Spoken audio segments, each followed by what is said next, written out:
ఎంత గొప్పవాడైనా దురాశకి, దురాక్రమణకి పాల్పడితే అణిగిపోక తప్పదనే నిజాన్ని తెలియచేసేదే పరివర్తని ఏకాదశి కథ. భాద్రపద మాసం శుక్లపక్షంలో వచ్చే ఈ ఏకాదశికి పద్మనాభ ఏకాదశి, పార్శ్వ ఏకాదశి, జయంతి ఏకాదశి అనే పేర్లు కూడా ఉన్నాయి.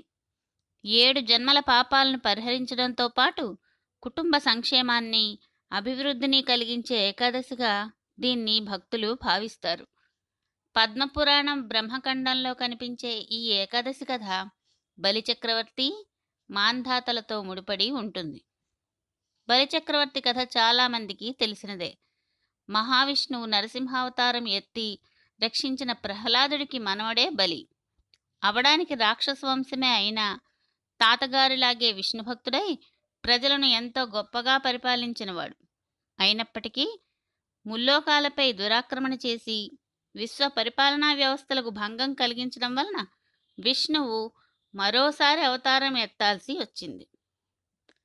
దశావతారాల్లో 5వదైన వామనుడిగా విష్ణువు వచ్చి యాగ నిర్వహణలో ఉన్న బలిని 3 అడుగుల నేలను దానం అడుగుతాడు.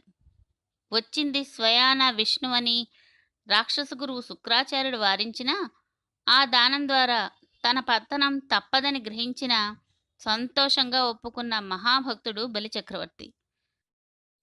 దానం స్వీకరించిన వామనుడు ఇంతింతై వటుడింతై అన్నట్లుగా ఎదిగి ఒక అడుగుతో సమస్త విశ్వాన్ని, ఒక అడుగుతో భూమండలాన్ని ఆక్రమించి 3వ అడుగుకు చోటు అడుగుతాడు.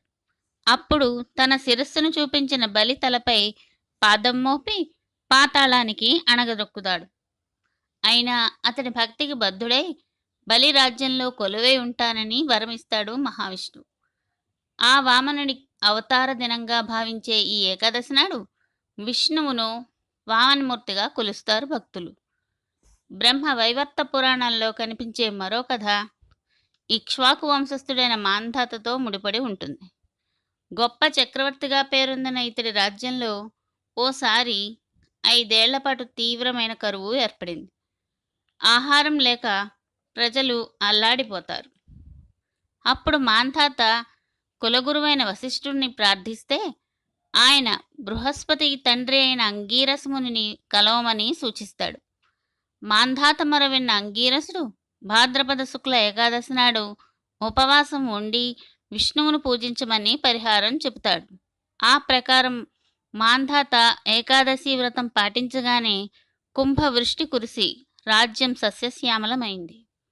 అప్పటి నుంచే ఈ ఏకాదశిని పాటించడం ప్రారంభమైందని చెబుతారు.